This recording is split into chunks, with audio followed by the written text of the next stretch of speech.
Información, análisis y entrevistas. Profundidad con una mirada panorámica. En Línea 1.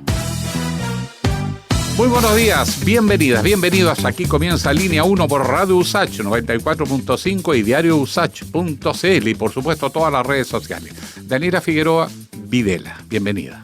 Muy buenos días, Alejandro Guillé Álvarez. Gracias por darme la bienvenida a este programa informativo. Con tanto cariño. No, sí, Ale, ya pasamos lo peor. Siempre los lunes cuesta. Ya estamos en martes. A mí me cuesta mucho, la verdad, la nueva dinámica, pero estamos muy contentos. Oye, estamos realmente, por fin, a menos de un mes de las elecciones. Igual todo pasando. Después vamos a comentar la franja, que yo la encontré mala, del verbo mala, realmente. Pero estamos muy contentos aquí en esta transmisión, siempre que tú sintonizas. ¿Sabes dónde? ¿Dónde? En la 94.5. Ya lo dije. Sí, pues sí sé, por eso te pregunto. La lo puede mismo. ver 2 veces. Y no estamos solos, estamos con mucha gente aquí acompañados en el estudio.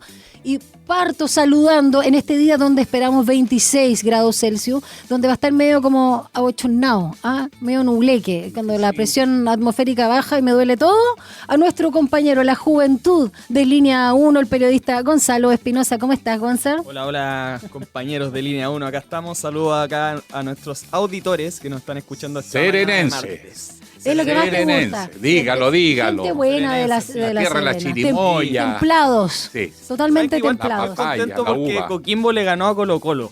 empezamos No lo con la habíamos agresión. comentado. Empezó con la agresión. Se acabó la paz. No lo habíamos comentado, pero a mí Se me acabó. Creo que ni me importa. apoyo ahí a cualquier plantel de la cuarta región que esté dando Yo soy la cara. Marruecos. Tú eres Marruecos. No, Ya. Bueno. Eso sí me gustó.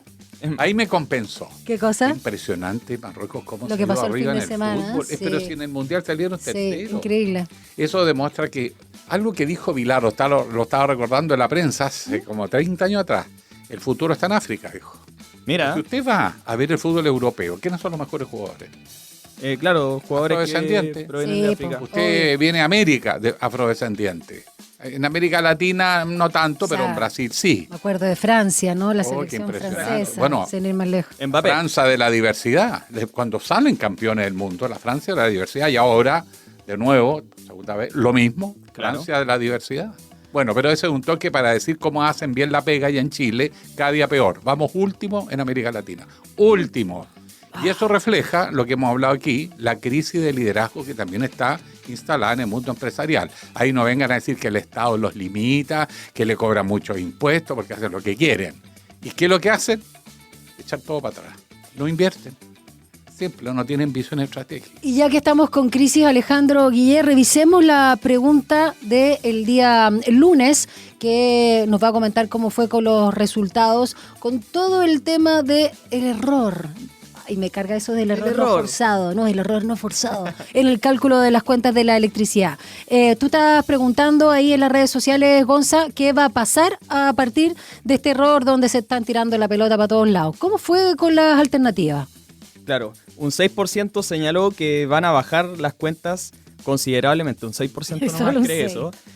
Un 37%, Un poco más que el porcentaje que nos van a subir, Exacto. que va a ser de un 2. un 37% sostuvo que va a ser como la ley corta de ISAPRES. O sea, nos van a cobrar más para que junten plata en las empresas y nos devuelvan. Claro. Sí. Nos paguen con nuestra plata. Mejor no digo lo que pienso porque estaba en una radio universitaria, pero sí, realmente. Pero de hecho eso también se había transparentado hace algún tiempo, de que estaban cobrando sin avisarle a los clientes para hacer los arreglos que hacen las empresas eléctricas en las calles, todo eso se cobra un diferencial que no está transparentado. Y que nunca se había rendido cuenta y nunca se hicieron esos trabajos. Exacto. Sigamos. Para subir el ánimo, digo yo. Y un 57%, la mayoría afirmó que la devolución no se va a sentir. Clarito como el agua. Vamos con la pregunta del día de hoy, porque ya el viernes tú lo mencionabas también y lo comentábamos aquí, yo la encontré pésima. Quiero saber las opiniones de ustedes, sobre todo la tuya, Gonza, la franja electoral televisiva, ¿no? Y le estamos preguntando a nuestros auditores, ¿qué te parece? Claro, el viernes comenzó la franja. ¿Qué les parece? Hay 3 opciones. La primera, llena de emoción y anuncios. Esa es la ironía Eso. de Alejandro Guillé, muy bien. Pero por favor hay que darse posibilidades. Me gusta, ¿no? Sí me gusta. La segunda, más de lo mismo. Eso. O como decían, menos de lo mismo. Eso lo decía Meo. Lo decían, menos de lo mismo. Empezando por Meo. Empezando por Meo, menos de lo mismo. Exacto. Y la tercera, cada día peor. Ya, en fin. ¿Tú cómo lo encontraste? ¿Viste algo? Eh, ¿O alguno de los insumos que luego se comparten en las redes sociales? Creo que la que más me sorprendió es la de Harold Mike Nichols. Hoy la a mí Office también. de Lejos. Palacio. Esa es la que más me Lejos. Buenísimo. Sí, Fue lo esa es mejor. la que- El único nuevo. Además que él es muy serio. Sí. Entonces planteó una No, cuestión tú tienes un buen humorística. equipo ahí de creativos, estuvo súper El simpática. resto, más de lo mismo. Ya, pero igual Menos de lo mismo. la Office del Palacio claramente es contra este gobierno. Es muy Claro, sí, tremenda ahí. sí. Muy tremenda. Dicen, mejor vota por Mike Nichols. Bueno, en fin. Y harta producción de inteligencia artificial. No sé si me gustan mucho esos monos. No, a mí tampoco. Se ven hechizos además. Pero bueno, en fin. Ya vamos a estar comentando. Hablando de la con un política de experto. plástico. Sí, exacto. Claro. ¿Dónde pueden responder la pregunta del día, Gonzalo? En @Radio Usach y @TV Usach. Buenísimo, así que vamos a esperar que nuestros auditores compartan su opinión y si no la han visto, recuerden que parte a las 12:40 y después a las 20:40, si no me equivoco, en la nochecita. Son 20 minutos, hay de presidenciales y también de parlamentarios y lo pueden revisar, está todo el detalle ahí, por supuesto, también en YouTube y todos los memes que de ahí puedan surgir. Vamos ahora con las palabras sabias de nuestro querido Alejandro Guillén. Un análisis profundo y con contexto. Llegamos a Estación Editorial. Ustedes ya han visto en estos días, ha salido harto en la prensa, No Kings. Sí. Usted me lo dijo, Ufa. Alejandro. No, es que reflexiona sobre tremendo. eso.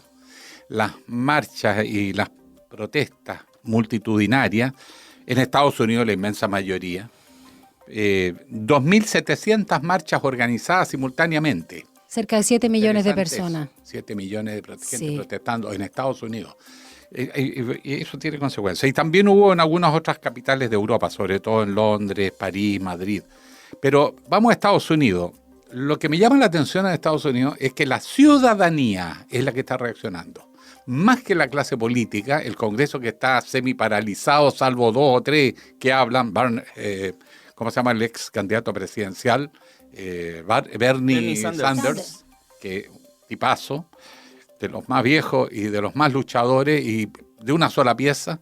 La verdad es que la sociedad estadounidense está reaccionando.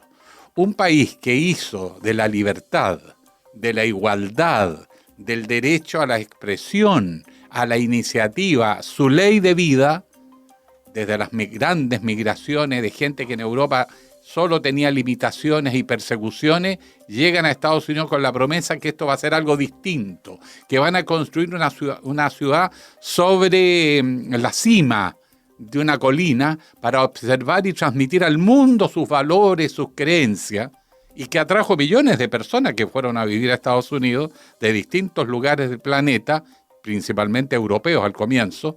Bueno, ese Estados Unidos comienza a reaccionar frente a las políticas de Donald Trump porque se dan cuenta de dónde va esto, que es un autoritarismo, el fin de la democracia y la república estadounidense como la hemos entendido en más de 2 siglos, 2 siglos y varias décadas más, y que fueron pioneros. Hoy día ellos, los norteamericanos, ven que eso se desploma.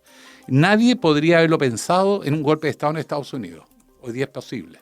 Nadie habría pensado nuevamente en una guerra civil por esto, por la libertad. No estamos hablando de las diferencias raciales o religiosas, sino por la libertad del día a día. O sea, por la democracia finalmente, ¿no, Ale? En efecto, y empieza a emerger una estructuración desde la sociedad. Eso es lo interesante también. No es solo que alguien llama y salen espontáneos. Empieza a ser una coordinación ciudadana en las principales ciudades de Estados Unidos, donde ponen el discurso de alerta, y ahí hablaron todos estos personajes que hemos mencionado, un discurso al respecto, donde empiezan a llamar con un objetivo, presionar a los propios parlamentarios, a los congresistas, de la Cámara de Representantes y del Senado, para detener los abusos de poder, porque Trump está gobernando contra las leyes de Estados Unidos, doblegando primero al Poder Judicial, una colección, una cápila de jueces entreguistas. Nunca en la historia de Estados Unidos la Corte Suprema se entregó de esa manera, salvo los periodos de las guerras. Ahí eran más política de Estado, pero frente a la propia ciudadanía, desproveerla de los derechos, de las garantías, pero esa es la esencia misma, nos guste o no, de la vida americana. Y bueno, Sanders advierte que Trump lo que busca es claramente terminar con el autogobierno ciudadano y concentrar cada vez más el poder en manos de los grupos económicos porque están asociados con grupos políticos. Es lo mismo, Trump es un gran empresario, no por lo grandioso, sino que tiene mucha guita, y con todo el entorno que lo rodea son los grandes empresarios que están tomando el poder. O sea, se está juntando que la clase política y la oligarquía económica se juntan en Estados Unidos porque los grandes conglomerados se están sumando al gobierno. Segundo, la militarización de las ciudades. En Estados Unidos eso no había pasado nunca, ni en las guerras. En la guerra civil del siglo XIX, ahí sí, ahí se militarizó todo, el norte, el sur, la Unión y los confederados. Sí. Pero en general, en tiempos de paz, de un gobierno elegido por voto popular, jamás se habían militarizado las ciudades y sobre todo mandadas por el presidente de la República, porque no solo está sacando la Guardia Nacional, que se usa para estos fines cuando hay catástrofe, cuando hay grave peligro de la seguridad, sino que está tramando, porque ya está en desarrollo, lo comentamos hace unos días atrás, es usar a las Fuerzas Armadas en las calles de las ciudades de Estados Unidos. Chicago, Los Ángeles, Portland, las sí. que gobiernan los demócratas, Exacto. donde hay mayoría opositora a su gobierno, porque ahí es donde ha habido más, protestas. De hecho, en Washington, donde la población afrodescendiente es el 80%, y ahí está la clase gobernante de Estados Unidos, fueron protestas enormes, gigantescas, en medio de la ocupación de la ciudad. Por otro lado, es impresionante los abusos contra la libertad de expresión. Eso tampoco en Estados Unidos. No solo se han comprado a empresarios amenazándolos con reventarles los negocios, pasó con nada menos el Washington Post, Sí, atroz. que fue siempre el diario demócrata, liberal de la capital de Estados Unidos, hoy día totalmente entregado a Trump, justificando todas estas barbaridades, sino que además presionando a los periodistas para aceptar nuevas normas de censura para el cumplimiento de sus funciones en la cobertura de los aparatos estatales. El incidente en el Pentágono, donde todos los periodistas, menos uno, siempre hay un traidor, bueno, Cristo lo supo mejor que nadie, devolvieron las acreditaciones porque no aceptaron la imposición de normas restrictivas en la cobertura de las actividades del De Pentágono. esas imágenes. Los abusos en el Departamento de Justicia, el desmantelamiento de la labor científica, la intervención de las universidades, la expulsión de académicos y estudiantes extranjeros. Esto es una dictadura. En cualquier país del mundo, yo hago esta enumeración que me dices tú, es una Exacto. dictadura. Y él se ve como el paladín contra las dictaduras de América Latina. Bueno, esa es la otra dimensión. Cómo está tratando a sus propios aliados, los europeos, los ha basureado, los sacó de todo tipo de negociaciones. Pero aquí, en América Latina, empezó amenazando a Panamá que iba a ocupar el canal. Sí, recuerdo. Dijo que le iba a cambiar el nombre al Golfo de México, el Golfo de Estados Unidos. Después que iba a anexar Canadá. Sí. O sea, el tipo... Ya hay muchos en Estados Unidos que se preguntan si tienen un presidente que está enloquecido. Loco O autoritario. sea, yo creo que lo saben, dicho pero algunos. es mucho más Lo peligroso han dicho. que Ya se que está a diciendo. propósito de locos que Javier Milei, sin Bueno, duda. Groenlandia. Ahora Venezuela, ahora le dio con Colombia. Antes le había dado con Brasil. O sea, el que se le cruza por delante, el que no le gusta a quien eligen presidente, el país donde hay un juicio que condenan a alguien que él siente Bolsonaro. cercano. Cualquier motivo y pretexto para levantar aranceles sin considerar a nadie. O sea, una aplicación abusiva del poder en Estados Unidos y afuera. Pero como alguien ha dicho por ahí, no veo a nadie que se le enfrente. China Sí, todavía no está en pero condiciones en la de interna enfrentarse. sí, ¿ah? En la interna. Por eso sí. voy. Yo no veo que desde fuera, porque China va a actuar en defensa de sus intereses, pero no se va a cruzar con Trump en una No, conflicto pragmático. abierto. Sí. Ya está claro que su alianza es muy espuria con Putin. Nadie sabe muy bien qué hay detrás, pero parece que hay negocios también ahí, y muchos, porque le promete los famosos misiles Tomahawk a Ucrania. Ahora dice que no se los va a mandar. Y Zelensky quedó con el cuello largo porque fue a Washington a buscar los misiles y se devolvió que nos dijeron que no. Ahora no. Él decide la guerra y la paz. Exacto. Estamos en esa situación. Esto Algo parecido ocurrió con la Alemania nazi, pero los nazis cuando parten es en Europa. Le hacen el mundo entero. Entonces, bueno, desde afuera no hay potencia militar. Esto no tiene solución en una guerra abierta. Sería impensable, para que haya una guerra tenga que haber dos locos y aquí hay uno. En consecuencia es difícil que se abra una confrontación. Los otros países la van a eludir, se van a proteger, se van a cerrar. Los únicos que pueden parar a Trump son los propios norteamericanos. Exactamente, y en la interna está la figura del gobernador de California desde el año 2019, Gavin Newsom, que también estuvo muy presente este fin de semana pasado a propósito de estas protestas masivas, más de 2.700, 7 millones de estadounidenses movilizados, esta llamada Note King.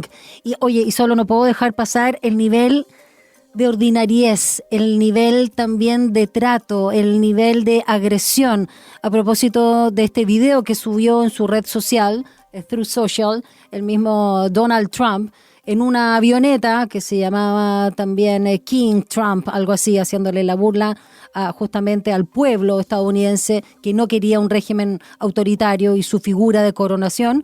Y en un video, obviamente hecho con inteligencia artificial, sobrevuela estas manifestaciones, estas protestas masivas y tira caca, excremento, mierda a la gente.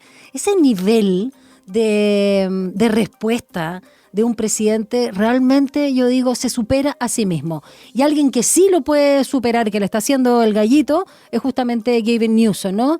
Que dicen que está buscando un liderazgo claro en la segunda administración de Donald Trump, lo ha hecho. De hecho, el que más repostea o escribe sobre él, en la interna Trump, es sobre Newsom. Están ahí muy peleados. Y vi un video que me llamó la atención. ¿Será porque está en California, digamos, lleno de artistas y gente progre? Salía un tipo más con muy buena pinta, fachoso, y salía en un video con los ojos llorosos, pidiéndole al pueblo que enfrentara, más que el pueblo, no usa ese término, más bien a la ciudadanía, que enfrentara a Donald Trump. Y con todas las problemáticas que hay, el tema de los camioneros, el tema de los migrantes, entre otros. Y es bien interesante este personaje, cómo se está posicionando enfrente, le está haciendo la pelea y el gallito fuertemente a Donald Trump. Un poquito impostado, un poquito hollywoodense en su performance, pero bueno, son gringos. California, por ahí. Son gringos. El estado de California está ahí. Hollywood. Exactamente. Bueno, lo resumió Richard Gere, el artista, el famoso actor. Richard Gere, ya. Dice, es un loco convicto. Eso es lo que empiezan a creer los norteamericanos. Claro. O sea, eso que estoy planteando yo no es una apreciación subjetiva, irritada y molesta, que sí estoy. Estaba nuestro Pedro Pascal también ahí. Sino por la forma de liderazgo. Grosero. No, espantoso. Es espantoso. A ver, es ese americano medio que fue el que se asaltó, porque allí hubo un intento golpista. Sí. El asalto al Congreso. ¿Te fijaron en las pintas de los tipos que se lo tomaron? Una pinta de gañanes, de Oye, tienes que ver esta película, ¿cómo se llama, Gonzalo? La que yo te comenté de Ars, de Eddington. Oye, vean por favor Eddington. Refleja mucho la sociedad estadounidense, que es una locura, la verdad, pero también todo el tema de apoderarse de discursos populistas de toda índole, que pueden parecer muy progre y otros que son realmente racistas y espantoso, ¿cómo se dice? Terraplanistas. Terraplanista y de conspiraciones, cualquier locura, pero es muy buena también para demostrar cómo es la sociedad estadounidense hoy. Está buena. Y ahí también además, sale Pedro Pascal, aprovechando. Sí, oye, le está yendo. Sí. Bueno, pero le está yendo bien antes que aquí supiéramos, entre paréntesis. Yo lo había visto en películas, no sabía que era chileno. El otro tema que también salió mucho es la persecución a los inmigrantes, porque los motivos de él no es solo que llegan, que estén ilegales, ni siquiera es la droga, es que es la pureza de la raza. No, ahora odia a los latinos. Es la raza y la cultura, sobre todo la cultura. Sí. Dice, esta cultura latina que nos invade, pensando en la supremacía blanca de origen británico, sobre todo británico, la cultura las primeras migraciones irlandeses, de alguna manera, esa supremacía blanca la siente en peligro, porque como la población blanca crece menos que lo que crece la población latina, en algún momento se pensó que iba a ser la cultura afrodescendiente, por los ritmos de crecimiento de la natalidad, pero la gente de origen latino, americano, se reproduce más rápido, tiene mayor fertilidad. Entonces lo que ellos ven es que estas corrientes migratorias alteran el poder de la supremacía blanca. La teoría del reemplazo le llaman eso. Exactamente. Entonces eso le aborrece, y la persecución al migrante tiene más eso que cualquier consideración socioeconómica, orden público, seguridad, etcétera. Bueno, en un mundo que ha enloquecido, la frase que lo resume es loco convicto, Richard Gere. Los artistas son intelectuales, no son el artista que canta canciones así improvisado, sino hay gente que se ha formado en institutos universitarios, en academias, etcétera, gente cultísima, que son los más preocupados, la intelectualidad, pero es la clase media la que está saliendo, pero esa clase media más ilustrada, no es el americano de las películas del Medio Oeste, que ordinarión, que ignorante, que con suerte una vez estuvo en una gran ciudad. Generalmente en zonas rurales muy dispersos, en lo que llaman allá el Estados Unidos del medio. Sí. Ya que estoy no de pasando... las costas, sino del medio oeste. Ya que estoy pasando datos, por favor vean, el fin de semana está en Netflix, a propósito de, en este caso, la estadounidense media, de esa gente racista, mala leche, que nos falta en un barrio. Vean, por favor, un documental que está grabado exclusivamente, o mayoritariamente en realidad, con imágenes de cámara de los policías, y se llama La vecina perfecta. Realmente muy bueno el documental, tremenda la figura, una historia real, y para que vean también ahí, seguir entendiendo lo que es justamente la población estadounidense. Bueno, luego de la editorial de Alejandro Guillé, vamos ahora con la sección económica, política y mucho más de Gonzalo Espinosa. La economía y tu bolsillo están en Línea Económica. Yo sí que no sube el ánimo. Diga algo positivo. Ya. Parece que hay algunas noticias positivas desde el gobierno. Le tocó duro a Álvaro García asumir esta labor biministerial. No sabía con qué chichita se iba a curar. Claro, ministro de Energía y Economía. Porque el fin de semana dijo que no creía que fuera viable hacer una ley corta que era para ilusorio. Anticipar devoluciones de estos cobros excesivos de las cuentas de la luz por este error de cálculo. Pero este año. Este año, sí. Claro, porque año estamos... antes, es decir, no se va a poder pagar a fin de año ni comienzo del próximo. Exacto. Esa era la postura al principio.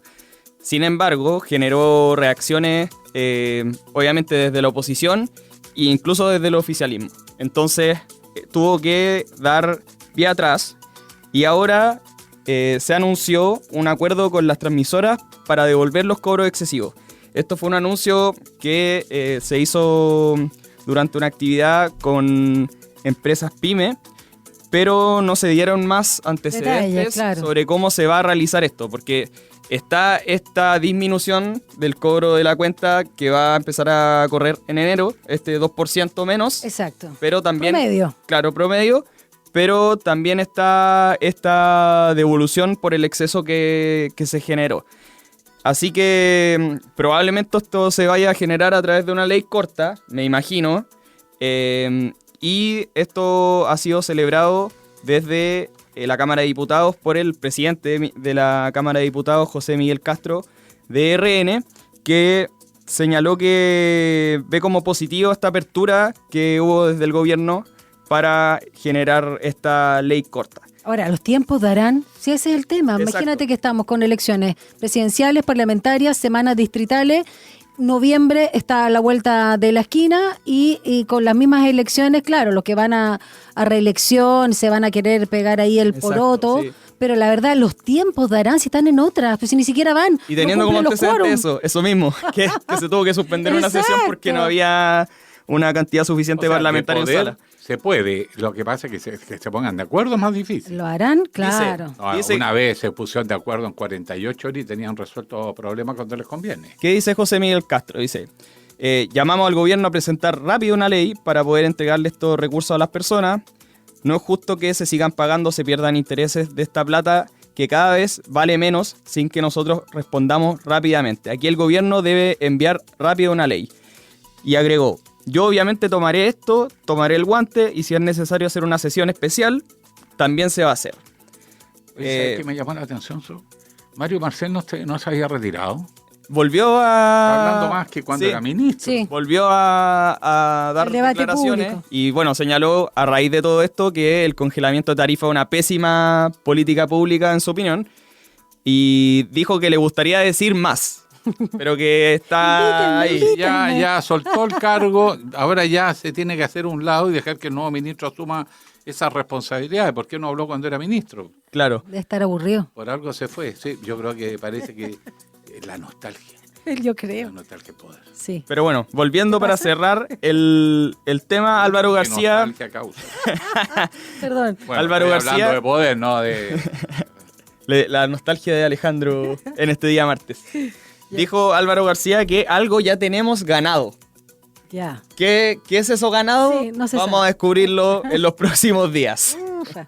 No, eso lo mismo nos dijeron con la ley corta. Chiquillo, por Oye. fin, piénsenlo bien, doblamos la mano a la ISAPRE. Claro, ¿Cómo diablo? justo. No, te van a devolver, pero ¿cómo? Tú vas a, Tenés que pagarles tú más vas a para pagar que con más eso para te que ellos devuelvan. devuelvan. No, y ellos te devuelven en muchos años y tú pagaste chinchín a partir de ahora. No vengan con cuentos. Te Bueno. salió argentino, como El copano. argentino, es que ¿Ah? estuve viendo los Viendo jugadores. turno, ¿viste los mucho jugadores turno? argentinos, ¿los vieron? ¿Qué cosa? Se habían reído los jugadores argentinos de la sub-20. Ah, ya. Se habían reído de los mexicanos, de los colombianos y jugaban con música típica de ellos, ¿no? Para reírse del país derrotado, con Claro. música de su país. Celebraban La su mufa. triunfo Sí. Pero burlándose. cuando perdieron ellos se fueron calladitos, nadie cantó un tango, ni Ah, una no, cosita pues. de Obvio. fútbol que me hiciste mal y sin embargo te quiero. Nada. Se fueron calladitos. Primera vez que había un argentino callado. Sí, pues, y había un jugador. Bonaerense. Oye, nos explicaron bien. Bonaerense. Buen aire. Porteño, porque los de provincia son más tranquilos. No, absolutamente. Doy cuenta de aquello. Encantador en provincia. Ya, sigamos con Bueno, Gonza, que nos algunos trae capitalinos otras también. cositas, ¿o no? Son ¿Gonza? No, con eso nos ¿eso quedamos. Anduvimos breve hoy Tuvimos día. breve hoy día. Ya, muy bien, porque tenemos entrevistas. Rodrigo el Breve. Eso. Gonzalo No, el breve. Gonzalo. Yo, Daniela, mucho gusto. Daniela y Alejandra me puedes decir, sin error. Alejandra. Me puede decir Alejandra. Gracias, sin error. Guillermo. Ah, Gracias, Guillermo. Gracias, don Guillermo. Te llama No hay en mi Rodrigo nombre Gonzalo. nada con. nada que hacer. empiece con- Ya con no él. la puedo arreglar. Entonces, como no la puedo arreglar, me voy. No, sí, porque vamos a una pausa, Ale, y Gonza, porque tenemos entrevistados, agendado muy No, interesantes yo sobre estoy quemado, temas Yo me voy, chao. No cuenten que conmigo. ya de lo que pasa en el ¿Me mundo. perdona? Perdonado. Ya, Están entonces desordenados, es recién martes, están todos desordenados. Vamos a revisar lo que está pasando en la región a propósito del triunfo el fin de semana en Bolivia y también nos vamos a ir vamos a ver lo que está pasando en el Congreso de Chile con la bancada de los desaforados. Qué pena, ya. Vamos a revisar todo eso en un rato más. Vamos a la pausa y ya regresamos a Línea 1.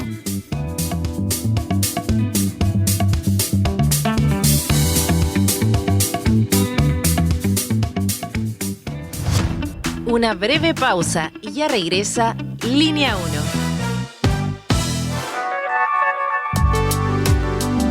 Es la hora en Radio Usach. 8 de la mañana y 1 minuto. La primavera florece en la red de parques urbanos de Parquemet. Ven a disfrutar de la naturaleza justo cerca de tu casa. Encuentra tu parque más cercano en www.parquemet.cl. Recuerda, todos nuestros parques son espacios libres de humo. Y no te pierdas todas nuestras actividades de primavera.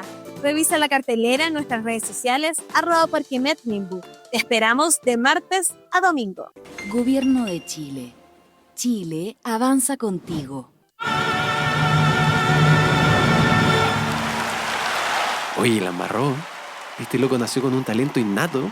O sea, eso es un mito. Hay gente que quizás como este loco tiene una predisposición para ciertas cosas, pero en realidad el arte se basa en el estudio, en la práctica y no sé, horas y horas de ensayo, de formación, de aprender teoría, de equivocarse A él una y 100.000 veces más. le gusta La historia detrás de cada estilo musical. All You Need Is Love. Las influencias culturales, todo De lunes a viernes, 11 de la mañana, por Radio Usach y TV Usach. Estuvo bueno, eso sí, pero no es magia, pues. Al final la música es el resultado de la interacción social. ¿Te gustaría conocer historias de las diversidades y disidencias sexogenéricas de Santiago? En Radio Usach estamos convencidos que sí. Por eso, junto al Gobierno de Santiago, te invitamos a sintonizar Voces Visibles, un espacio donde activistas e integrantes de la comunidad LGTBIQA+, nos entregan experiencias para convertirlas en el latido de un Santiago más diverso e inclusivo. Voces Visibles. No te pierdas cada miércoles y sábado a las 14 horas Voces Visibles, un programa de Visibles, iniciativa del Gobierno de Santiago, con el apoyo del Consejo Regional Metropolitano y ejecutado por la Dirección de Género, Equidad y Diversidad USACH. Voces Visibles. Radio USACH. Nuevas voces visibles, nuevas formas de escucharnos. Estamos de regreso en Línea 1. Un diálogo a fondo. Entrevistas en Línea 1. Bolivia entró en un nuevo ciclo político tras el triunfo de Rodrigo Paz en las elecciones presidenciales de este domingo, lo que puso fin a más de 20 años de gobierno de el MAS.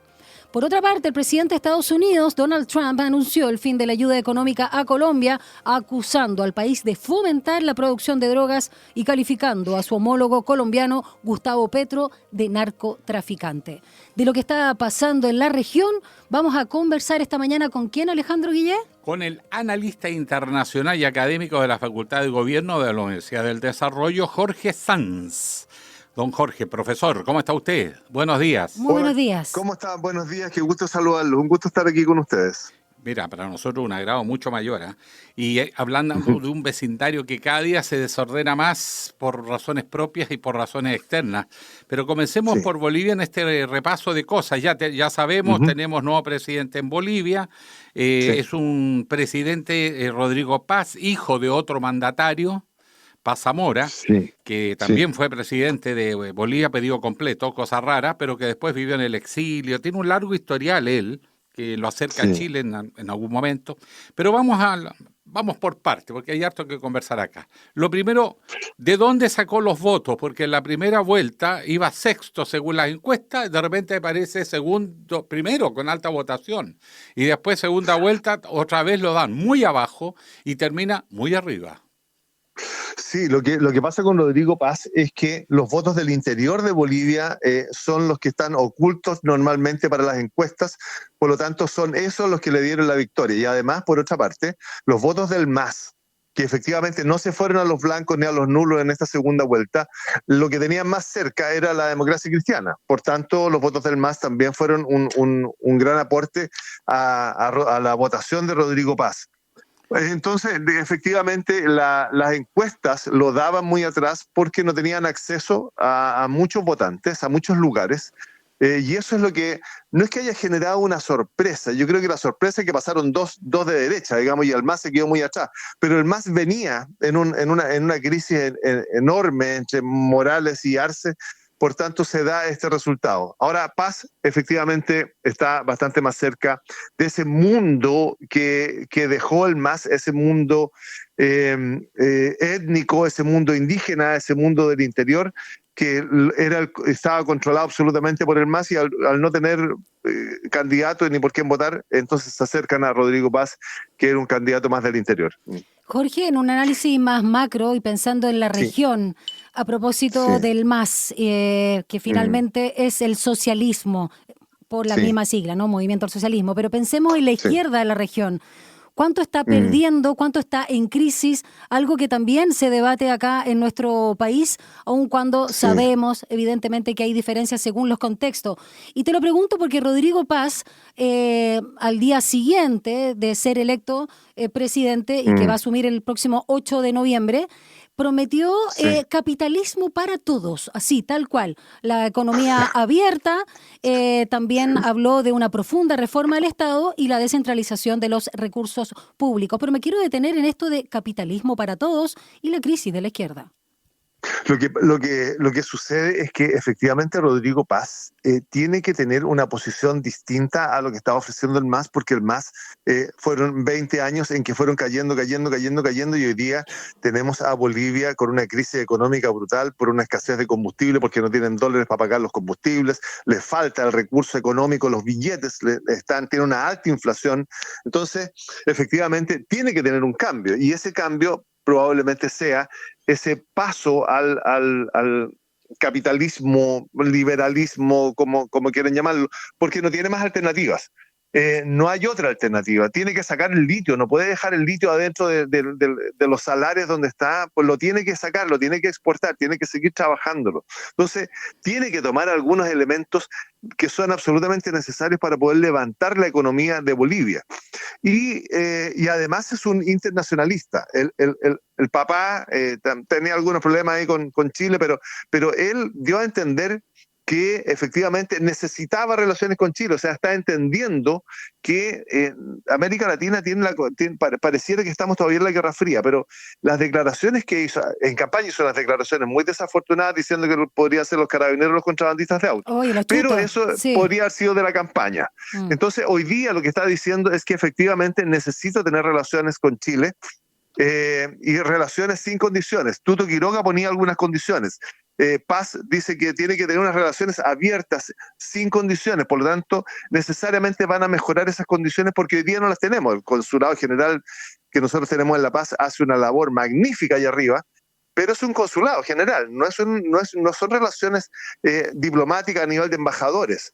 Así que por muy buena la tarea que sea, lo que están haciendo hoy día, que es muy buena, hoy día con la promesa de Rodrigo Paz probablemente esas relaciones mejoren, y si lo van a hacer a partir del liberalismo, a partir de la economía de mercado, a partir de lo que sea, necesariamente también para nosotros es muy conveniente. Y la crisis de la izquierda, para terminar este punto, a propósito de lo que vemos en Argentina, lo que eventualmente pasaría acá en Chile.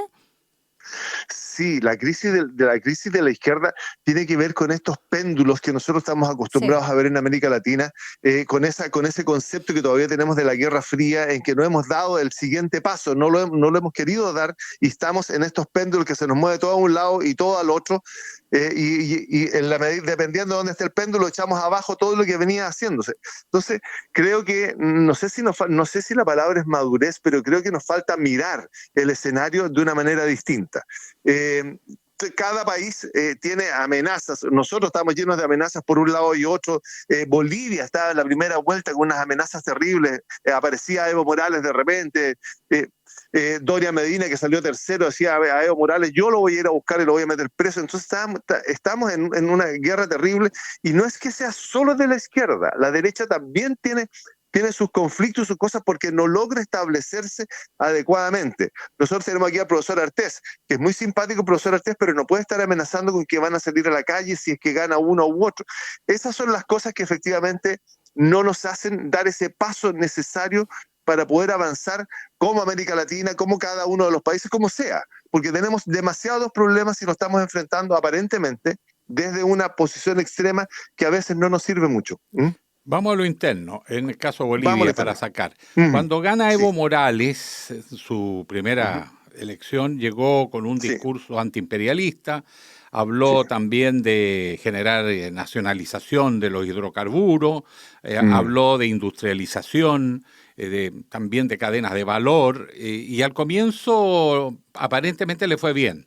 Lo ayudó probablemente el precio internacional de las materias primas, era otro momento, por cierto, pero él tiene una partida que fue interesante, y eso explica la estabilidad que le dio. Mal que mal, fue 3 veces presidente. Ahora, ¿en qué momento se chingó, como diría un peruano? Evo Morales entró al gobierno en un momento en que la izquierda era tremendamente potente en América Latina y tenía líderes muy fuertes. Correa, Chávez, Michelle Bachelet, eran líderes muy, muy fuertes. Por tanto, él se sube a este tren y empieza a avanzar con este tren muy rápidamente, y además que tenía los recursos naturales como para poder aportarlos a que esta máquina anduviese más rápido. Y por otra parte, tenía el control absoluto del mundo rural en Bolivia. Santa Cruz era su oposición, pero él tenía el control del mundo rural. No olvidemos que era dirigente de los cocaleros. Entonces él tenía un muy buen control, y además entonces estaba en esta máquina, en esta locomotora que iba con estos líderes avanzando muy rápidamente.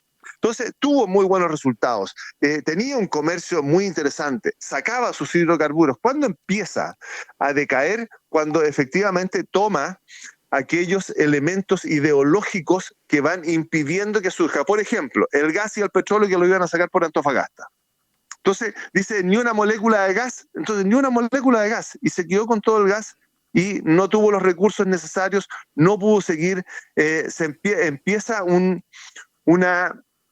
baja en la economía porque los líderes que iban tirando la locomotora ya no estaban, porque el péndulo se estaba moviendo hacia el otro sector. Entonces se empieza a quedar solo. Y en la medida que se va quedando sola, Bolivia, a pesar de su posición geopolítica o geoestratégica en el centro de América Latina, que podría tener una situación maravillosa, no la tiene porque está demasiado resquebrajada por dentro. Tiene demasiados departamentos casi independientes, una disputa brutal económica entre Santa Cruz y La Paz. Entonces, tiene muchas cosas internas que solucionar y que Evo Morales no las pudo solucionar porque, si bien es cierto, en un primer momento la economía efectivamente lo hizo crecer, en un segundo momento y en un tercer momento que sobre sus gobiernos, la economía se le empezó a caer y empezó a entrar en este mundo de la ideologización. Lo que hizo con nosotros, con Chile, en La Haya, tenía que ver más que con una situación real, que puede ser real, que yo entiendo que puede ser real, tenía que ver con una ideologización. Entonces, eso es lo que se cae. Y hoy día, yo estuve hace un mes en La Paz, y el tema del mar ya no está. El tema del mar, Arce lo sacó esa subsecretaría o ese ministerio que tenía dedicado especialmente al mar, ya no existe. Entonces nos damos cuenta que a pesar de que lo tienen en su alma, lo tienen en su corazón, lo siguen sintiendo, pero ya no es un tema, no estuvo en la campaña. Entonces esa sobreideologización llevó a Morales a descuidar los aspectos económicos y productivos de Bolivia y empezó a caer su economía. Hasta hoy día, en que, si bien es cierto, no estaba en el gobierno, pero está el MAS en el gobierno, hoy día no tienen dólares para pagar el combustible. Las colas que hay son verdaderamente enormes en las bombas de bencina. Jorge, bueno, estamos conversando esta mañana acá en Línea 1 con el analista internacional académico también de la Facultad de Gobierno de la Universidad del Desarrollo, Jorge Sanz.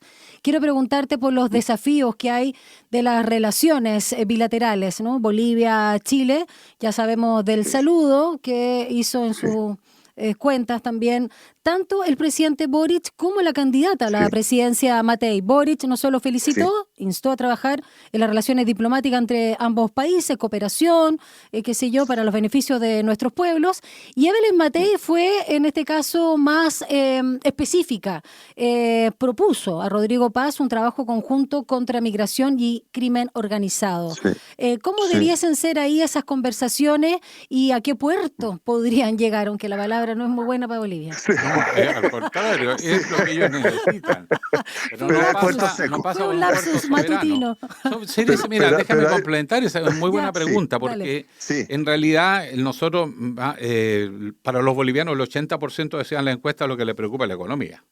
Ahora, él dijo algo con mucho pragmatismo en la campaña. Con Chile hay que retomar las relaciones porque Evo ya perdió cualquier proceso en La Haya de reivindicar el mar y que Luis Arce perdió el debate por el Silala. En suma, las perdimos todas, mejor conversemos y podamos comerciar. La verdad es que si así lo asume, la pregunta es, primero, ¿tiene un respaldo interno para una decisión de este tipo? Y segundo, ¿cuál puede llegar a ser el impacto? Para el norte sería muy importante, de Chile, no solo estamos hablando bien de Bolivia. Absolutamente. Tienen razón. Un detalle, ojalá que sea anecdótico. El papá de Rodrigo Paz, el presidente Paz Zamora, es el que firmó los acuerdos de hilo con Perú para irse a una playa a Perú y firmó toda esa cosa con Perú allá. Pero puede ser, ojalá que sea anecdótico porque el presidente electo, Rodrigo Paz, dijo que necesitaba las relaciones con Chile. Cualquier upgrade que haya en las relaciones que va a ser muy importante para los dos. Y el mensaje del presidente Boric que felicitaba y la democracia y etcétera es muy interesante. ¿Por qué? Porque había una distancia en el discurso entre uno y otro. La oferta del presidente Paz es muy buena de restablecer relaciones con Chile. Y la oferta de la candidata Matei también es muy interesante porque si tenemos una frontera común, los problemas son comunes. Y el que está haciendo el esfuerzo para solucionar el problema es solo Chile. Necesitamos que Bolivia también haga el esfuerzo. Y eso se va a lograr si y solo si tenemos relaciones diplomáticas completas. No con el consulado general, sino que relaciones a nivel de embajadores, donde se pueda establecer una conversación distinta que con un cónsul general, que es un embajador, por supuesto, pero diplomáticamente un piso más abajo. Entonces, necesariamente los problemas que tenemos son comunes. Desde Bolivia viene la migración irregular y desde aquí va el contrabando. Bueno, algo hay que hacer en la frontera. Ya no sirve una zanja con cocodrilos y un muro. Necesitamos hacer cosas distintas. Me voy a poner de ejemplo, aunque es malo. En un conversatorio en la Universidad Católica de La Paz propuse yo hacer una gobernanza común en la frontera. No tiene nada que ver con la soberanía de uno u otro, no. Es ponernos en un punto de confianza donde efectivamente podamos enfrentar los problemas que tenemos. La migración que entra por Colchane no es solo de Colchane, viene desde Puno. Entonces a lo mejor habría que conseguir que Bolivia controle Puno, ¿no es cierto? Y vamos a frenar la migración en Colchane. Hay muchas cosas por hacer y solo se van a hacer si tenemos la voluntad de Bolivia para restablecer las relaciones internacionales. Ellos la cortaron, ellos lo tienen que restablecer. Entonces, necesitamos esa voluntad y Rodrigo Paz dio un paso muy importante al señalar que necesita tener relaciones con Chile. Eso va a ser muy bueno y vamos a tener un punto ganado.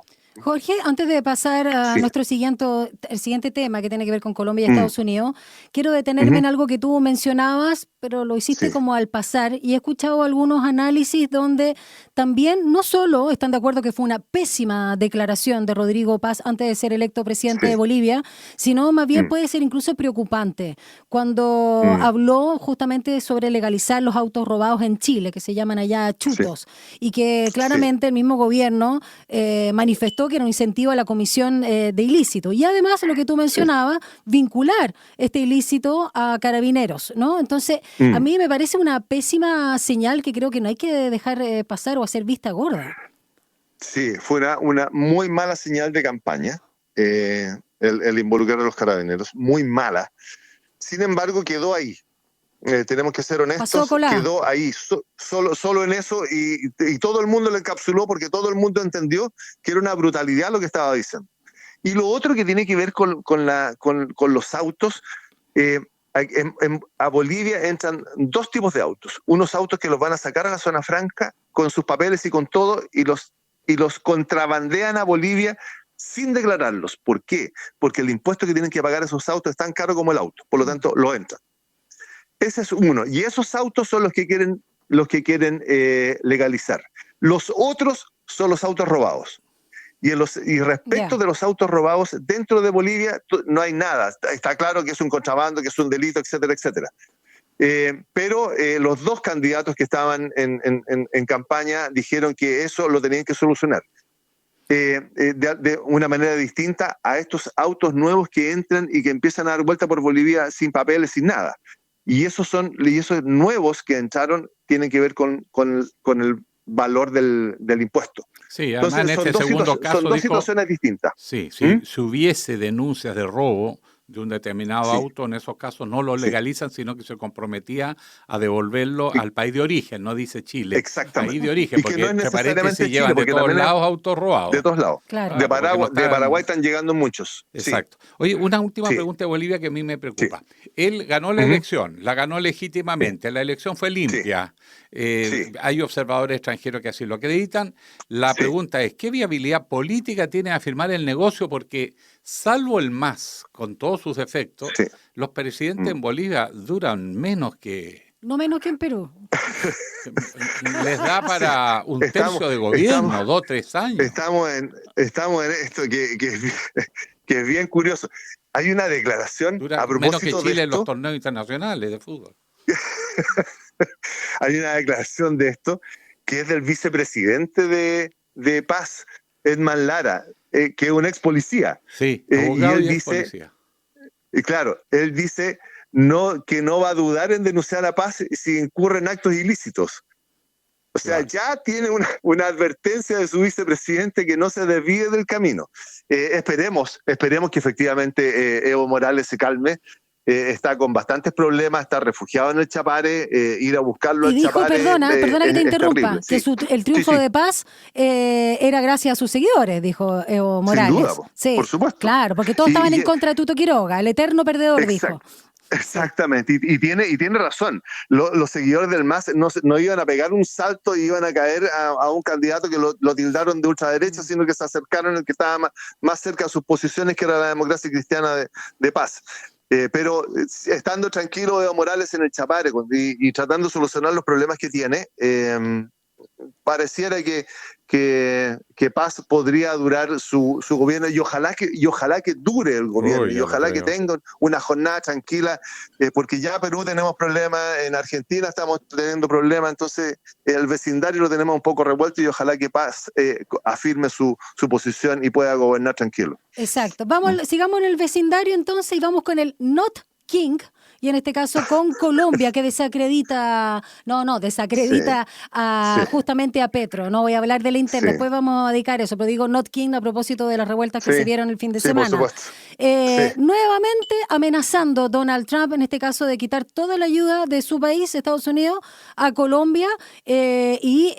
Además, ¿no? El mismo presidente colombiano había acusado ya a Estados Unidos del asesinato de un pescador en las aguas del país durante sus operaciones en el Caribe, las mismas que hizo contra embarcaciones supuestamente venezolanas.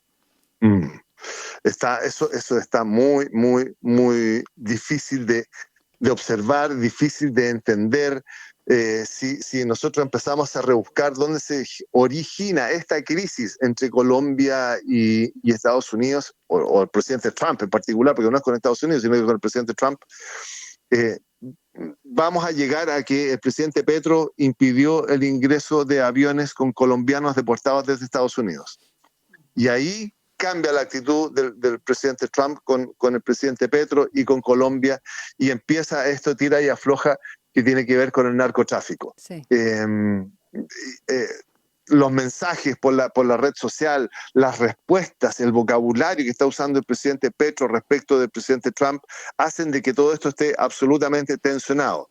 El problema es que objetivamente Colombia tiene 100.000 hectáreas dedicadas al cultivo de la droga, de la coca, que el Ejército de Liberación Nacional está a cargo de eso, que está saliendo coca de Colombia con dirección a México y a Estados Unidos. Todo eso es verdad. Entonces, el que tiene el sartén por el mango hoy día es el presidente Trump, que le va a subir los aranceles, que le va a terminar los subsidios que existían específicamente para terminar con los cultivos de coca y los campesinos pudieran cambiar el cultivo de la coca por otro. Entonces, le va a cortar todo y el problema de la coca va a aumentarse. Hay una cosa que el presidente Petro tiene razón. La política ha sido mala. Porque no ha funcionado. Llevamos 50 años con esto y no ha funcionado. Y la droga sigue saliendo desde Colombia. Entonces, algo está mal. Desde mi perspectiva, hay que hacerle frente a la demanda y no necesariamente a la oferta. Por lo tanto, hay que ver qué es lo que está pasando en Estados Unidos con la droga y no ir a buscar lo que están produciendo. Los mayores consumidores, sin duda. No solo en Estados Unidos, en Europa, en Asia. Sí, pero ya no estamos hablando de Estados Unidos. El consumo se ha disparado. Mientras haya consumo, es difícil parar la droga. Pero además, para dar el punto a Trump, entiendo yo que las áreas de superficie que se están explotando han crecido, no ha disminuido, y ha crecido muy significativamente, entonces debe tener una cierta desesperación. El problema es si la estrategia, como dice el presidente colombiano, es el adecuado o no, que es atacar más por la demanda más que por la producción, porque mientras haya demanda, este es un negocio ilícito, pero es un negocio. Muy lucrativo. Sí.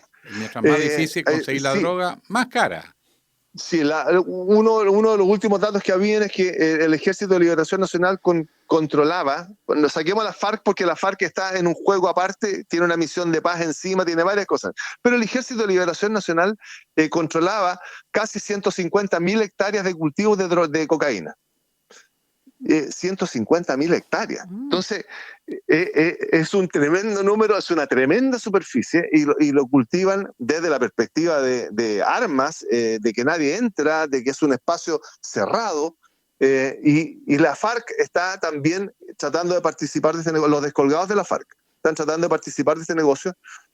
Y lo otro que es interesante ver desde Colombia, que hay hay 2 misiones de paz ahí que tienen que ver con la ONU. Una misión de verificación del acuerdo de paz del 2016 y una misión que tiene que ver con el rescate de las personas. Es como las comisiones de verdad y justicia que nosotros hemos tenido varias, para ver los daños de la guerrilla en las personas. Entonces tiene 2 misiones de paz allá adentro. Entonces FARC está un poco acorralada, hay algunos descolgados que se están pegando al Ejército de Liberación y el último número de superficie cultivada son 150.000 hectáreas. Entonces eso es lo que está sucediendo. Por lo tanto, cuando el presidente Trump dice, sale la coca, sí sale la coca desde ahí. Que están produciendo, sí están produciendo, y que la tienen que sacar de alguna manera, ¿Qué es lo que se está cuestionando ahora? Que las lanchas las están hundiendo en aguas que son colombianas. Y eso cambia el ejercicio, porque puede involucrar a Colombia, a diferencia de lo que pasa con Venezuela, porque en Venezuela ya por documentos se declaró que estaba enfrentándose al cartel de los soles. Acá, en Colombia, no hay ningún documento americano que determine que el presidente Petro es un narcotraficante. Solo el discurso, claro, que él dice que es un narcotraficante, pero no hay una declaración de que lo que está pasando desde Colombia hacia Estados Unidos esté afectando la seguridad nacional de Estados Unidos. Hay una diferencia entre los dos. Entonces, Petro está colgado de eso, porque sabe que Estados Unidos no lo va a hacer. Está colgado de eso para señalar que la política de Estados Unidos respecto de Colombia ha fracasado y ha fallado en los objetivos y está generando conflictos en la región. Ese es el discurso del presidente amenazó Petro. Con una nueva alza de aranceles a Colombia, Trump. Sin duda. Y él se mueve muy bien en la crisis. Entonces, le apareció un señor aquí en América Latina que no le da mucha importancia al manejo que tiene Trump de la crisis y se mueve en la misma crisis. El presidente Maduro lo enfrentó y militarizó todo. El presidente Petro, a partir del discurso, está enfrentando y está sacando a las casillas al presidente Trump. O sea, de hecho dijo, sin respaldo. Le pidió a los soldados del ejército de Estados Unidos que no apunten sus rifles contra la humanidad y que desobedezcan las órdenes de Trump. Y armó una protesta en Estados Unidos. Entonces, el trato con uno y otro es distinto. Pero vamos a ver si... Lo que a mí no me resulta convincente de esta discusión es que Trump esté buscando el petróleo de Venezuela o el petróleo que pueda tener Colombia. Creo que tiene que ver con las drogas y tiene que ver con el ejercicio del poder. Y hay un punto lejano, probablemente, que es China, que también está entrando, está en Venezuela, pero también quiere entrar a Colombia. Ese punto lejano es una referencia que todavía no se ha acercado, pero está por ahí. En las BRICS. Sí. Sobre todo la rematía china en distintas partes, exactamente, sobre todo América Latina para Estados Unidos, que ha sido tradicionalmente el patio trasero, que se meta China aquí es ya como que entra a la yugular. Bueno, esto se puede seguir. ¿Tú crees que esto pueda escalar como para que haya una intervención directa? Porque Trump también ha dicho que podría intervenir en Colombia a destruir las plantaciones. O sea, guerra abierta, Venezuela, Colombia, no está abriendo muchos frentes. Yo creo que está abriendo Canadá, demasiado. eso ya lo neutralizaron, pero Groenlandia, o sea, todos los días anuncia una guerra. Yo creo que estaba abriendo demasiados frentes y hoy día esto yo creo que va a bajar la tensión en algún instante, porque su preocupación hoy día es conseguir la paz con el presidente Putin para colgarse otra medalla más. Y esto queda pendiente, los buques van a quedar frente a Venezuela, y si las lanchas de Colombia cruzan por el radar de los buques que están frente a Venezuela, las van a hundir, pero tengo la sensación de que no va a escalar. ¿Cómo va a eliminar 140.000 o 150.000 hectáreas de cultivos? Tendría que hacer como lo hizo en Vietnam, gaseando todo, quemando todo, no tiene ninguna otra alternativa. Entonces es muy difícil de lograrlo más allá de la amenaza del discurso. Muchas gracias, Jorge Sanz, analista internacional, académico de la Facultad de Gobierno de la Universidad del Desarrollo, por conversar con nosotros tu análisis sobre todo lo que estaba pasando y lo que pasó este fin de semana en Bolivia y las proyecciones que se ven en las relaciones bilaterales con nuestro país y Colombia y Estados Unidos. Un abrazo grande, que tengas linda semana.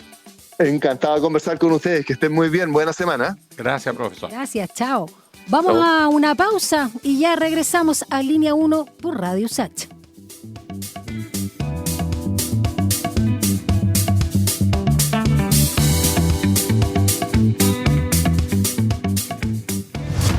Una breve pausa y ya regresa Línea 1.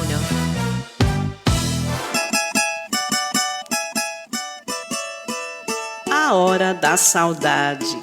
Uma mirada desde las africanidades al mundo. Tejendo conexões, raízes, influência, ritmos, arte e sabores por meio de la música. Sumérgete en este emocionante, vibrante e diverso viaje intercultural de la 94.5 Radio USACH. A Hora da Saudade, junto a Eugenia Dos Santos. Capítulos estreno miércoles a las 5 de la tarde y los sábados a las 19 horas. Todos los días a las 12 en punto te invitamos a hacer un recorrido por los sonidos más profundos de nuestro país. El alma nacional. La trova, el canto de raíz, folclore y fusión que unen generaciones. Y cada viernes con música en vivo en las sesiones de El Alma. El Alma Nacional.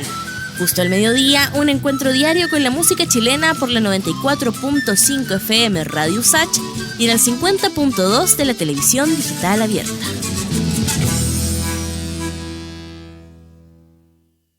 El antiguo arte de leer no pasa de moda en Radio USACH. Siempre estamos leyendo miradas, intenciones, entre líneas y muchos libros.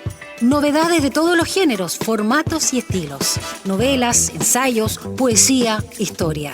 Autoras y autores consagrados y emergentes, de editoriales independientes y masivas. Nada se nos escapa en Frecuencia Literaria, porque compartir lecturas es compartir mundos. Sintoniza con nuestra Frecuencia Literaria cada martes y jueves a las 17 horas por la 94.5 FM Radio USACH. Estamos de regreso en Línea 1. Un diálogo a fondo. Entrevistas en Línea 1. Otra noticia de esta semana, política, judicial y todo, porque se va a formar la nueva bancada, la de diputadas y diputados que están objetados por la justicia, corte de apelaciones, desaforados, enfrentando juicios por delitos. Entonces esto es una ironía de un abogado con quien vamos a conversar porque ha seguido muy estrechamente estos casos, porque la verdad que la imagen de la Cámara preocupa sobre todo a los parlamentarios porque se dan cuenta de que esto es un deterioro, una caída libre. Y la verdad es que aquí están pasando muchas cosas. Vamos a hacer una mirada al Poder Judicial, que ya lo hemos criticado a los fiscales, hemos criticado todo, pero el Congreso ahí está. ¿Con quién vamos a conversar hoy? Con alguien que tiene su propia franja, que no tiene miedo para denunciar, sin pelos en la lengua, siempre en Vía X con Freysto, que estamos hablando del abogado penalista Mauricio Daza. ¿Cómo estás, Mauricio? Bienvenido a Línea 1. Hola, buen día. Muchas gracias por la invitación. Siempre es un agrado tenerlo, profesor Daza. Y entremos de inmediato a este cuadro de 6 diputados ya, entre diputadas y diputados que están objetados por la justicia.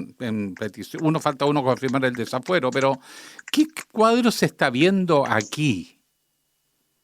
Bueno, la verdad es que estamos frente a un cuadro que es preocupante porque estamos con diputados, los cuales están imputados por diversos delitos, en general son delitos vinculados a corrupción, lo que da cuenta de un cuestionamiento respecto de las competencias y idoneidad de estas personas para representar a la ciudadanía en el Poder Legislativo, ¿no? Y hay otros que incluso están imputados por delitos graves, ¿no? Como delitos de carácter sexual. Sí. Entonces, estamos frente a una situación que yo creo que es compleja, que también, ojo, no solamente esto tiene que ver con los diputados individualmente, sino acá también hay una afectación a la representación política de las fuerzas de los partidos que llevaron a estas personas, ¿no? Porque hay que recordar que el desafuero lo que hace es finalmente sacar de todos los cálculos para los efectos de establecer las mayorías parlamentarias a quienes están desaforados, ¿no? Y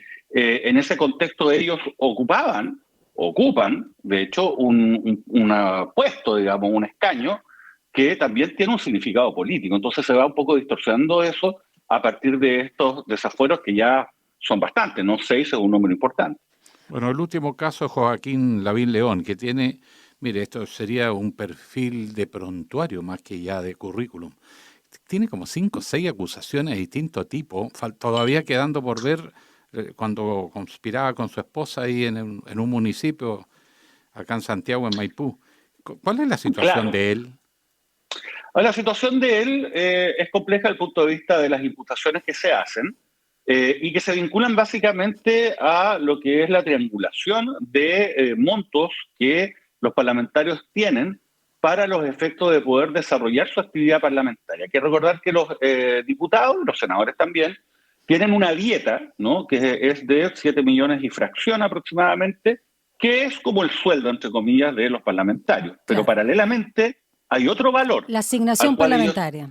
Exacto, que ellos tienen acceso, que son 12 millones de pesos aproximadamente, y que eso no son para ellos, sino básicamente para que se pueda financiar el gasto asociado a la labor parlamentaria. Estamos hablando de asesores, oficinas, teléfonos, secretarias, etc. Bueno, lo que ocurre es que en este caso lo que habría hecho Joaquín Lavín León es hacer de que se presentaran facturas falsas por servicios que nunca se prestaron y que se relacionaban precisamente con la labor parlamentaria y que en rigor no eran reales, porque con esa vía, ¿no?, ellos sacaban plata de las asignaciones para otros fines, básicamente para fines vinculados con su campaña de reelección anterior o derechamente para sus fines personales. Entonces, obviamente esa es una figura fraude al fisco por la cual él está imputado. El fraude al fisco tiene una pena alta en Chile, ¿no?, de 5 años un día para arriba. O sea, estamos hablando de que, además, si es reiterado, como se señala en este caso, podría ir preso, digamos. O sea, puede cumplir la pena no en libertad, sino en la cárcel. Se le está imputando falsificación de estos instrumentos tributarios, ¿no?, y también de tráfico de influencia. Pero ojo, esto solamente relacionado con su labor parlamentaria. O sea, todavía está todo aquello respecto de lo cual se está investigando en relación a lo que habría sido su posible intervención en la gestión de su señora, ¿no?, Katy Barriga, durante el tiempo que ella fue alcaldesa de Maipú, donde también Lavín es indicado como una persona que habría intervenido de alguna forma. Entonces, estamos en la punta del iceberg. Ahora, respecto a la Fiscalía, se lo acusa a Joaquín Lavín León de haber defraudado a las arcas fiscales en más de 104 millones de pesos. Vamos a revisar un poquito los casos. Son 6, comentábamos. Estamos hablando de los diputados Miguel Ángel Calisto, Catalina Pérez, Mauricio Ojeda, Francisco Pulgar, que era el que tenía justamente esta acusación vinculada a delitos sexuales gravísimos, María Luisa Cordero, por otra connotación, y el mismo Joaquín Lavín León. Me quiero detener sobre todo en aquellos que presentan varios problemas, ya no solo ser descolgados o básicamente donde calienta el sol, sino también que van a reelección y además siguen percibiendo, como tú también señalabas en tu programa La Franja de Gaza ahí con stock disponible, el tema de que siguen, incluso con el desafuero, me quiero detener en el caso de Miguel Ángel Calisto, percibiendo la asignación. ¿Cómo es eso posible? Donde también hay casos de triangulación bien grosero. Claro, bueno, ese es uno de los debates que se ha dado finalmente, ¿no? Porque respecto de quienes están desaforados, si bien ellos pierden todos los derechos para poder ejercer la labor parlamentaria al interior del Congreso Nacional, esto es, participar en votaciones, incluso ingresar a la sala, participar en comisiones, ellos mantienen íntegras sus dietas y sus asignaciones, ¿ya? Entonces, acá, claro, por una parte se dice, mire, es que está la presunción de inocencia, efectivamente estas personas han sido desaforadas, se ha dado luz verde, de alguna manera, para que se pueda iniciar un proceso penal, pero el juicio todavía no ha concluido, entonces ellas perfectamente podrían ser absueltos, ¿no? Entonces ahí se dice, bueno, entonces no tiene mucho sentido quitarle, digamos, la dieta, pero otra cosa es la asignación. Es poco entendible que se mantenga la asignación parlamentaria, que insisto, son 12 millones de pesos mensuales. Que no es para los parlamentarios, no, o sea, no es directamente para ellos, claro. Entonces, si uno tiene un parlamentario que no puede ejercer su función parlamentaria, entonces no tiene sentido que se mantenga intacta la asignación para el ejercicio de la función parlamentaria. Entonces, ahí yo creo que hay un debate pendiente. Es difícil que alguien lo asuma, porque este es el típico debate donde obviamente nadie quiere, digamos, no pisarse la cola entre ellos para ser un buen chileno, ¿no? Es un poco parecido al debate respecto, sí, es parecido al debate respecto de las dietas de los presidentes de la República. Sí. Porque están todos haciendo el cálculo y dicen, mira, se lo va, ya, si nosotros llegamos y hacemos esto, entonces el presidente Lagos se va a afectar y nosotros no lo queremos afectar a él. Pero queremos afectar a Boric. No tiene ningún sentido. Acá lo que hay que hacer es legislar con prescindencia de las personas en concreto y mirando el bien común. Acá es difícil, ¿no?, que se legisle en este ámbito, porque esto tiene que pasar por una aprobación en el Congreso, cuyos miembros se verían perjudicados, ¿no?, con una normativa de esta naturaleza. Pero insisto, yo creo que el que mantengan las asignaciones parlamentarias a las personas que están desaforadas, la verdad que no tiene absolutamente ningún sentido. Oye, una consulta de lo que hemos estado conversando, que quedó un poquito atrás, Mauricio. De los 6 parlamentarios, ¿cuál es el que está más complicado acá? Bueno, yo creo que Francisco Pulgar, ¿no? Sí. Él tiene una imputación por abuso sexual reiterado y violación en contra de una menor de 14 años. Él está en prisión preventiva, ¿no? Y obviamente está en una situación que es compleja, ¿no? O sea, desde el punto de vista de la posibilidad de pena. Yo creo que también todos los que están imputados, yo diría, por fraude al fisco, están complicados. Desde esa perspectiva, Catalina Pérez, yo creo que también, ¿no?, está en una situación compleja, básicamente porque todos estos delitos de fraude al fisco tienen una pena asignada que es muy alta, ¿no? Entonces, esto tiene un impacto, por ejemplo, cuando se discute sobre las medidas cautelares, un factor súper importante es la proyección de la pena en caso de que sean condenados. Entonces, obviamente, si uno hace la proyección de la pena y están imputando delitos reiterados de fraude al fisco, uno dice, bueno, si lo condenan se va a ir preso y no va a poder obtener la libertad condicional. Lo mismo le pasa a Joaquín Lavín León, ¿no? Entonces, ¿Y Ojeda? eso es una complicación. Y Ojeda también, ¿no? Ojeda está por 2 delitos de fraude al fisco que están consumados, pues están reiterados, ¿no? Entonces, yo diría que está todo relativamente complicado por la gravedad de las imputaciones. Hay que ver, eso sí, si es que en estas investigaciones hay antecedentes suficientes para los efectos de poder sostener, ¿no?, en un juicio oral precisamente estas acusaciones. Pero cuando son diputados o parlamentarios, hay un primer análisis, ¿no?, que es el análisis que se hace para el desafuero. Entonces, claro, cuando ya la persona está desaforada, entonces uno ya puede prever que se le viene pesada la cosa al parlamentario desaforado en un eventual juicio. Quizás el caso de la doctora Cordero, ¿no? María Luisa Cordero, es el que tiene una connotación también distinta. Me atrevería a decir, sin, digamos, querer faltarle el respeto ni a la senadora Campillay, ni incluso a las formas que tienen que darse. En este caso fue por injuria. ¿Qué nos puede decir de este caso en particular? Que tiene lamentablemente que ver mucho con su forma. Claro, bueno, el caso de ella estuvo desaforada, no está actualmente desaforada, digamos. Exacto, y 2023. terminó la causa. Claro, Pidió entonces disculpas.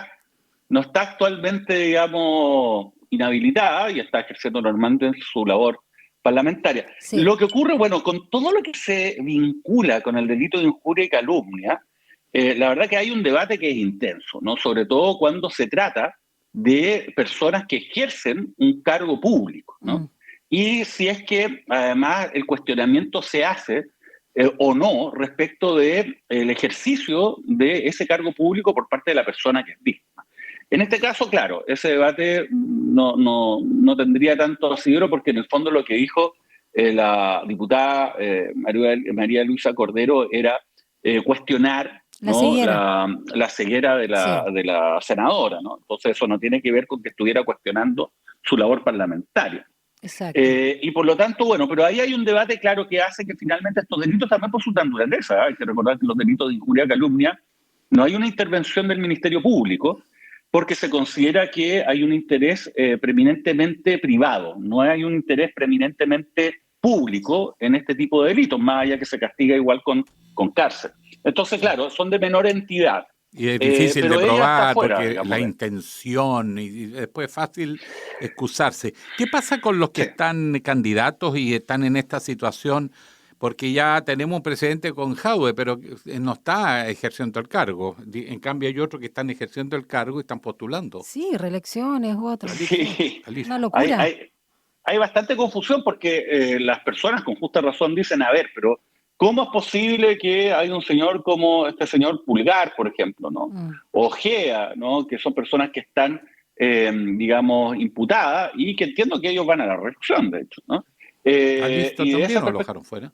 ¿Cómo? Calixto ¿A quién? también. No, Calixto va. No, Calixto Sí, va Calixto como candidato al Senado. Sí, Por impresionante. ahí sepa más Exacto, remate. exactamente. O sea, Busca premio. Busca premio además en Aysén, ¿no? Querida región, como, bueno, en fin, como fuese. El punto es que esa es la pregunta. Por ejemplo, tomando el caso Calixto, ¿cómo es posible que esta persona que está, digamos, desaforada, por lo menos ya se confirmó por la Corte Suprema el desafuero, y está inhabilitada a ejercer el cargo, no solamente no repostula, sino quiere subir un escalón y quiere ir al Senado? Bueno, lo que ocurre básicamente es que lo que se establece en nuestra Constitución es que las personas, para ser electas diputados o senadores, requieren tener derecho a voto, ¿ya? Y el derecho a voto se pierde, o se suspende, más bien, más que se pierde, se suspende cuando una persona está acusado por un delito, ¿ya? Que tenga una pena de más de 3 años de cárcel. Pero la acusación es un acto que es bien específico, y la acusación consiste en que el Ministerio Público, una vez que se cierra la investigación penal, considera de que hay antecedentes suficientes para llevar al imputado a un juicio, ¿ya? O sea, esto solamente se concreta una vez que está cerrada la investigación penal. Pero respecto de todas las personas que nosotros hemos hablado, la investigación penal sigue abierta. Entonces, técnicamente no hay una acusación. Y por lo tanto, técnicamente no tienen suspendido su derecho a sufragio. Esa es la diferencia con Hauer, porque en el caso de Hauer la investigación se cerró. Y una vez cerrada la investigación, entonces el Ministerio Público dijo, ¿sabe qué? Tengo antecedentes suficientes, según ellos, y quiero llevar a juicio al señor Hauer. Entonces lo acusó. Mientras que en los otros casos, si bien esta persona está formalizada, incluso desaforada, todavía no hay acusación. Entonces, por eso es que no se genera el efecto y pueden ser candidatos técnicamente. Yo creo que ahí hay un problema también, son las inconsistencias de nuestra legislación, y que, bueno, obviamente esto debiese dar pie a que ojalá, ¿no? El gobierno y el Congreso asuman estas incoherencias y puedan entregarle a la ciudadanía, sobre todo, una legislación que tenga algún sentido, ¿no? Y que le sea consistente, ¿no? Porque eso también se juega en aquello, la legitimidad de nuestras instituciones, ¿no? Quiero detenerme ahí porque el Congreso, Mauricio Daza, ha estado siempre rankeando dentro de los peores, ¿no? Justamente en términos de legitimidad o de aprobación de su quehacer. Pero pareciera que poco se hace en la interna.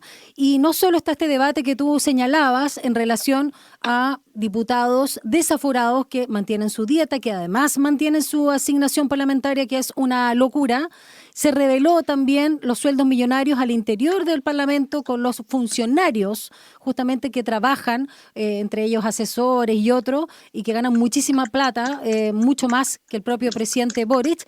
Y lo que pasó la semana pasada, que por falta de quórum fracasó una sesión en la Cámara de Diputados y Diputados y solo 47 llegaron, se necesitaban al menos 51, faltaron muchísimos de distintos sectores, iban a ser algunos multados. Solo unos pocos tenían, digamos, algunas excusas, entre ellos algunos permisos.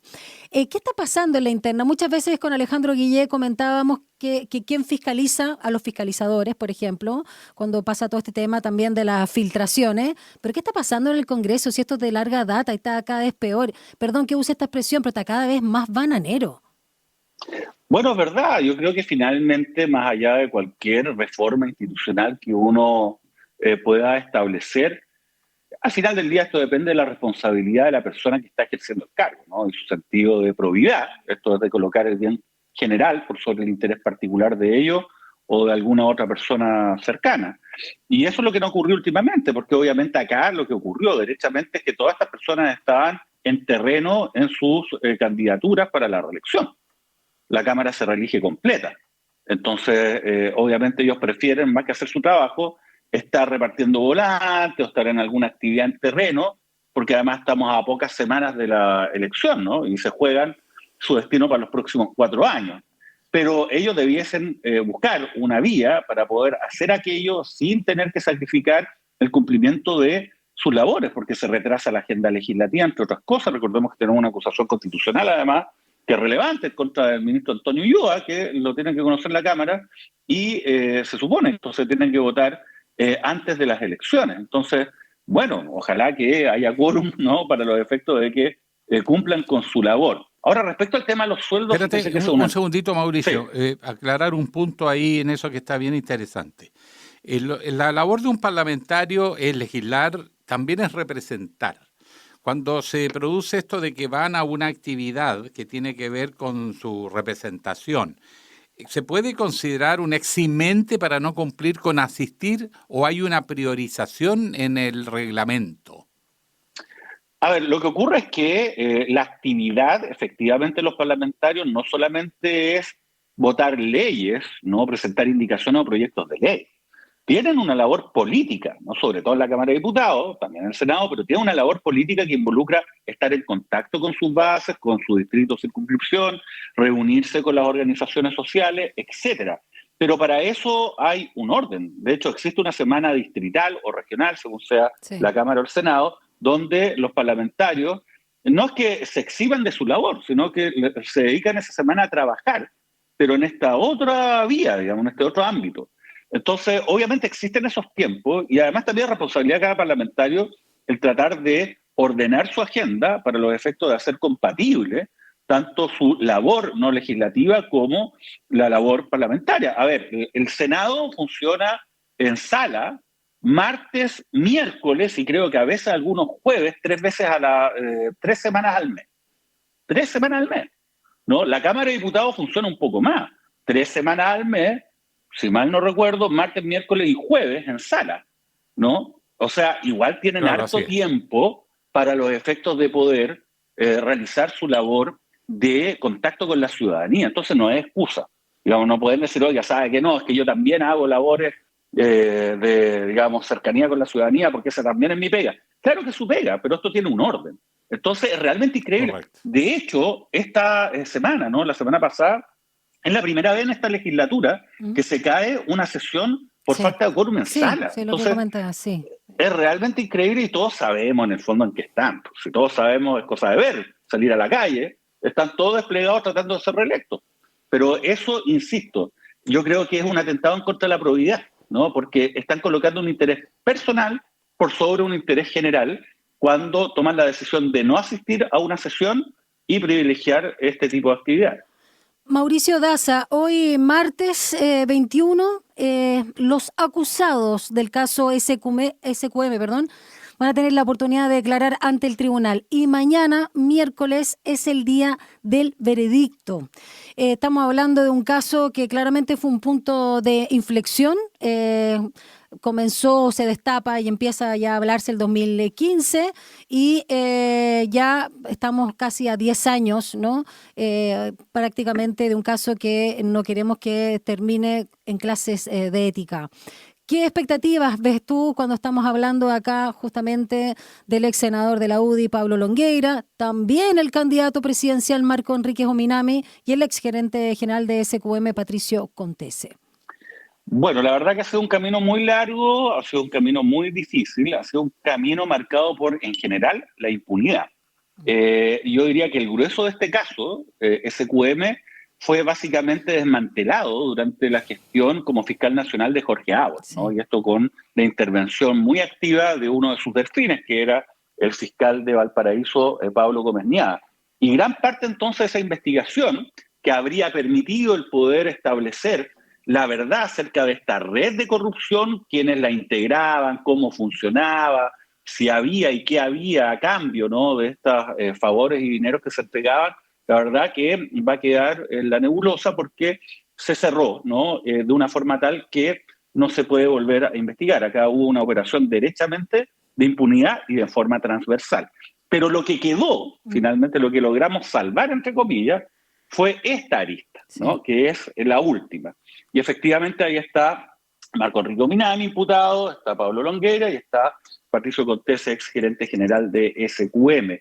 Ha sido un proceso complejo. Yo me acuerdo que, bueno, fuimos nosotros, a través de la Fundación Ciudadanía Inteligente, que presentamos la primera querella cuando estaban los antecedentes. Nadie quería dar el paso adelante respecto en su momento de Pablo Longueira. Finalmente se sumó, ¿no?, dada la evidencia, el Consejo de Defensa del Estado y finalmente con el cambio fiscal, bueno, esto avanzó hasta un juicio oral, 2 años y medio de juicio oral, uno de los más largos de la historia de nuestro país.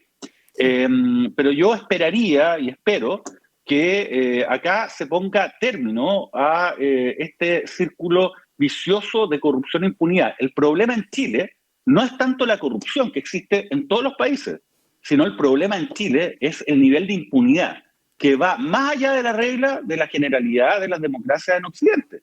Entonces tenemos ese problema, esa situación, sobre todo con delitos de corrupción, donde aparecen mencionados grandes empresarios y altas autoridades. Entonces yo esperaría que el tribunal pudiese, ¿no?, concretar condenas. Nosotros también fuimos parte en el caso Corpesca, también lo litigamos, me acuerdo, duró 1 año 9 meses, y logramos condenas, ¿no? Logramos condenas ejemplares, en su caso, en contra del ex senador Jaime Orpiz, en contra de la exdiputada Marta Isasi, y habiendo estado interviniendo en los 2 juicios, yo diría que en este proceso de SQM, que se va a fallar esta semana, hay incluso más antecedentes de lo que había en Corpesca para condenar. Ojalá que obtengamos un resultado equivalente.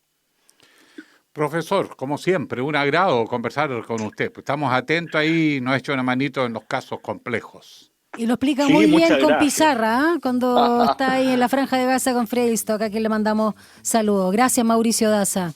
Muchas gracias, a su disposición. Que tengan un buen día. Nos vemos. Igualmente, un abrazo. Chao. Bueno, Gracias. con esta interesante conversación, Alejandro, en torno a lo que pasa en el Congreso, con todas estas situaciones que a veces son surrealistas, por decir por lo bajo, digamos.